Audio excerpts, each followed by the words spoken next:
Hello everybody, this is Hammer Striker here. Today I've got the FN 503 on the table. This is a slim subcompact that FN released in right around March of 2020, just before everything got messy. They've been really difficult to get a hold of. We finally got one, and I'm going to do a review on it today. So I'm showing it sitting here on the case that comes with it. So it comes with this little soft case. I just ejected the 6-round pinky extender magazine, and it also comes with this 8-round extended magazine that you'll see continues the grip pattern. It continues it quite nicely, so it's a really nicely, smoothly integrated grip. So first thing I'll do before I go any further with it is, yes, we do have an unloaded 503. But when I put that magazine in, I get a full 3-finger grip. So if I'm right up there, nice 3-finger grip, actually room for another finger. With the other magazine in it, I'm really getting a 2-finger grip. I can kind of hang my pinky on the edge of that, but really overall it's a 2-finger grip. Of course, the purpose of this type of gun isn't to have big long grip and extend number of fingers. It's to be compact, it's to be thin, it's to be small and light. I'm going to set it down for just a second. The case is simple. It's really just an open case. Got a little pouch here you can put a couple of magazines in. You lay the gun, close it up. It'll keep the magazines from scratching the gun. But it is a nice little range case if you're wanting to have something to take it to the range with and not wanting to have to buy one of those inexpensive plastic boxes that tend to be kind of flimsy. So overall, it is a well-designed gun. It has really nice texture. The texture is not aggressive enough to hurt your hand, but when you got a hold of it, especially when you only get 2 fingers, you get a good grip on it. It's not going anywhere. Kind of grips along your hand. The only thing I did find is there are no replaceable back straps, and the grip from front to back is kind of wide. You can kind of really get an example of how much grip there is behind the magazine. So shows you how much more grip there is than there might have been needed. And what it does is it makes it, when I'm just sitting here at the table or I'm in the store handling one, it makes it feel awkward. It's not particularly comfortable in my hand sitting here looking at it. But what I did find is when I took it to the range, that feeling disappeared. When I was actually shooting it, it was perfectly comfortable, it fit well in the hand, and it stayed right where it was supposed to. So it's one of those things that you might be inclined to ignore it because you don't like the way it feels. And there's with the small mag. But what I did find is, ignoring that, taking it to the range and pointing it at the target, it did fit right in. It actually was fairly easy to control. It stayed where it was supposed to. So I initially kind of wanted to ignore it because picking it up, it just didn't fit the way I wanted. But when I got over that and actually took it to the range, bought one and took it to the range, it actually works quite well. It has a metal trigger. It does have the inertial safety, similar to Glock's and many others. It also has an internal drop safety piston. The sights are dovetailed. They're standard FN 509 sights, so if you don't like the sights, they're easy to change to anything that'll fit the 509. And they're metal sights. They're a really easy to see bright 3-dot. And I found these sights very easy to see at the range, very easy to line up. So whether, the only time you might want to replace them is if you're wanting to go to tritium fiber optic or night sights. But if you're just looking to use regular day sights, the ones that come with it are actually quite nice. You notice there is no Picatinny rail, and there is no texture of any kind on the trigger guard. The trigger guard is somewhat extended to make room for gloved hands, but not really thick, heavy gloves. Now, if this were a Glock, I wouldn't be too worried about the fact that it doesn't have any type of rail. But the FN 509, this series hasn't been out long enough for the aftermarket to have done much as far as creating trigger guard lights and lasers. They may exist, and maybe by the time you're seeing this video, they're out there. But I think you're going to have a harder time finding lights and laser attachments for this, at least initially, unless it turns out to be popular enough for the aftermarket to do stuff. So you're really going to use this as an iron sights gun, which, again, happily it has good iron sights. It has no front texture, but it does have serrations at the back, and it's actually really easy to rack. Some of these small guns can be a nightmare to rack. It's not the lightest one on the planet, but I found it really easy to work with, and it's nice and smooth. No hesitation, no hanging up, it just operates smoothly. Now, I want to talk about hesitation and hanging up just a hair. This one has exhibited a break-in period. The first time I pulled the trigger, it worked, but failed to feed the next round. I actually had to pull the mag, clear the jam, and go on with life.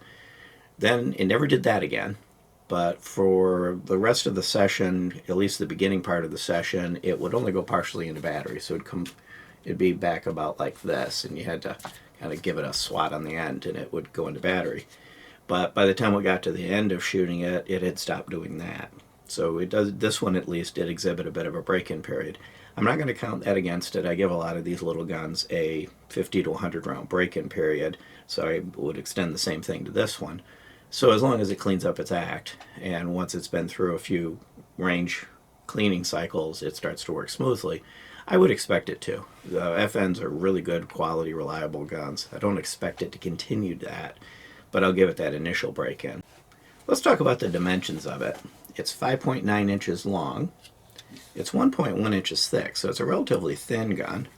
And with the flush mag in it, it's 4.6 inches tall, from the high point to the low point. So it is a relatively small gun. There is one kind of difficulty it's going to run into in the market. There's other guns out there, like take this P365, it's unloaded, that's 5.8 inches long, and it's 1.06 inches thick, and it's 4.3 inches tall, but it holds 10 rounds. This comes with a 6-round magazine and an 8-round magazine.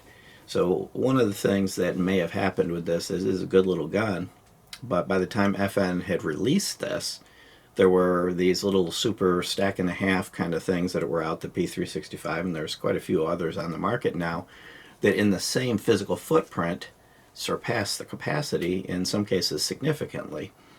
And this weighs 21 ounces, so it's not a heavy gun, but some of these others are weighing 18, 19 ounces, 20 ounces. So there may be a hard market for this right now, given the fact that for similar money or similar size, you can get more capacity. From a money perspective, this has got an MSRP of $549, which is actually reasonable. And surprisingly, we actually got it for $499. So that is not common right now, being able to get guns, especially these little concealed carry things that are selling rapidly under MSRP. That might be a sign things are starting to settle down just a hair. Now let's go ahead and do the trigger on this. So there's more take-up than you might expect, but it's really smooth and light, and then you're on a noticeable wall. And then as I pull through it, there's a little creep in the wall, but no stacking, and then it breaks. There's the reset. Reset's a little on the longish side. There it finally reset. And then there's some take-up to get back on the wall. And then, again, you pull through a little bit of creep in the wall. It's around a 5.5 pound trigger. It's a nice smooth trigger. It worked well at the range. Sitting here playing with it at the table, it's not as impressive as some. But I did find when I was actually shooting it live at the range, it really worked quite well. I want to show you also. So there's the reset, and you can see there's a little dot of dirt or whatever sitting on the mat underneath, so you can use that as a reference. And then the take up back on the wall. I'm going to try to cycle it without moving. Of course, I just screwed up. All the way out, back to right about where the reset was, take up to the wall. So the reset's probably 2/3 of the way all the way out. But again, one of the things I noticed when I was actually at the range shooting it, I found the trigger to work quite well, very easy to manage, very easy to get right back on target. So this is another aspect of this gun that actually works better in live fire than it does when I'm sitting here in a kind of a sterile environment playing with it. So as you handle this, kind of give thought to how would this feel at the range before dismissing it. The only other thing I found on this is disassembly is a little different than most modern guns. Most modern guns, you either flip a lever or you pull down 2 little tabs.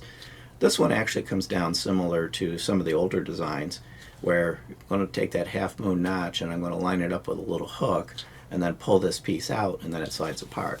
It does actually come apart relatively easy. The hard part is getting it lined up and then pull out this pin, which does come right out, and then bring it forward, and you have to pull the trigger and then pull it off. If the recoil spring has gotten out of position, you may have to play with a little bit, wiggle it back and forth. When I very first got this fresh out of the box, it was a little bit difficult to get apart. Since then, it's been kind of flawless, so it probably got jostled in transit, and this got out of place a little bit. It does have a captive dual recoil spring, 3.1-inch barrel, with a nice polished wide feed ramp, and it's also a polished chamber, and a bit of a target crown. So it's a well manufactured barrel.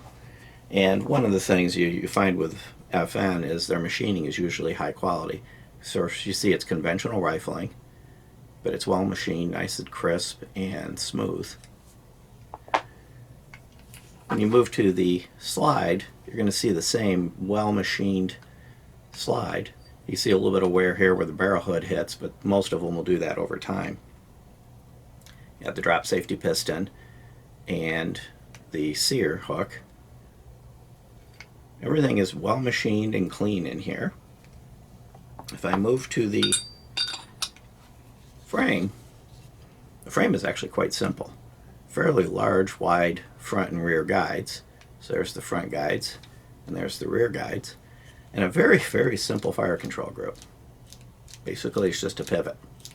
And that's probably why the trigger is good but not awesome, is it's simplistic.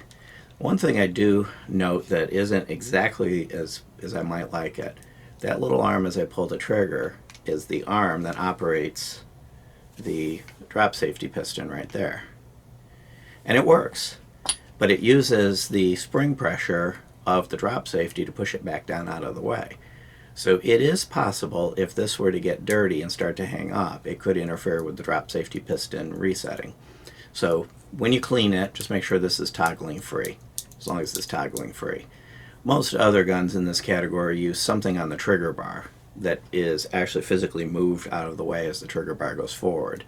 I don't have any reason to believe this will fail, but it is something to check while you're maintaining it. Just make sure this is free and loose, so that when you pull the trigger and it goes up and disengages the drop safety, it will go back down. Now that time it went back down on its own. It doesn't always.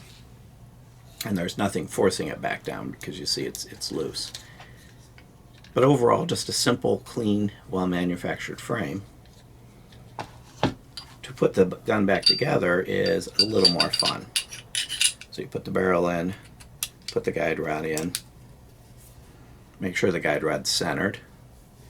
What I'm going to have to do, and there is a risk of, as I'm putting it back together, similar to a 1911, of scratching the frame with this. So I'm going to have to kind of describe what I'm going to do, but I want to be looking at it when I do it so I don't scratch the slide. That's what I meant to say. So you bring it back.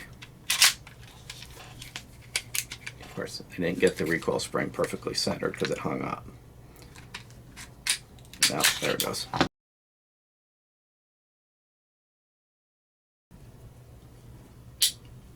Okay, now I didn't have it centered correctly. You heard the click when I got it centered correctly. So that was my bad. It wasn't the gun. Goes back together nicely. While it's in this position, I'm going to take the pin of this and I'm going to stick it through this hole and I'm going to catch the barrel. And if it doesn't go all the way in easily, then I may need to wiggle the slide back and forth until it goes a little bit further. Now the next thing I'm going to do, and this part I'm going to have to just do it while I look at it, is I'm going to bring this back up against spring tension, line it up with this, and pop it in. But you got to be really careful that you don't have it dragging across the slide, or you'll put a nice line across the slide. So I'm going to line it up. So I've got it lined up now, because I moved my hand, and now you can't see. Right there, you see I've got it lined up with the hole, and then I can just pop it in. So it's best done looking at it than trying to do it on camera. So it's not as easy to put together and take apart as some of the modern ones, which I know this is a modern gun, just came out in 2020, but it's not ridiculous either. It's just a matter of paying attention to what you're doing and knowing what the little quirks are, and you can do it quite easily. kind of similar to cars and a few of the others. And I think that's the trade-off they came up with for making the thing very thin. And as also a part of being thin, it doesn't have any ambi controls, but it does come with a replacement mag catch that you can flop it around so that you can reverse the mag catch, and that comes in the box with it. Other than that, it's pretty much a simple, straightforward, deep concealed carry gun that's designed to be light and easy to hide. And while I was handling this, I also thought of kind of demonstrating where I'd mentioned that the grip is kind of thick front to back. Take this P365. I'll line the fronts up, and you can see how much there is at the back. Or if I line up at the back, so you can see how much thinner front to back the P365 is, depending on whether I line it up at the back of the guns or whether I line it up at the front of the gun. One other way to look at it would be to just line it up like this, and you can see there's noticeable amount of space. And I'm sure I don't have it lined up perfectly, but no matter how I line it up, you can see the amount of difference. So it is a flat grip, but it is kind of long front to back. Again, I didn't like it so much holding it at a table, holding it in the store, but when I got it to the range, all that seemed to just go away. And the gun just was comfortable to hold, easy to shoot well, easy to stay on target. And overall, beyond the little bit of a break-in period, I have a feeling this is a gun that's just plain gonna work. So if you like FN, if you're looking for a concealed carry gun, you're not particularly worried about the extra capacity, of course a few extra rounds does add a little bit of weight, this might be a contender. If you're looking for as much capacity as you can get, there's probably going to be others out there that you're going to gravitate towards. And we'll probably do some comparisons to this in more detail to some of the others, but at least you can get an idea of what this particular gun is all about. So if you like our videos, please give us a thumbs up, share, subscribe, click that bell up there to be notified if you do. Check us out on Facebook, Patreon, Instagram, Twitter, we're kind of everywhere. And thank you.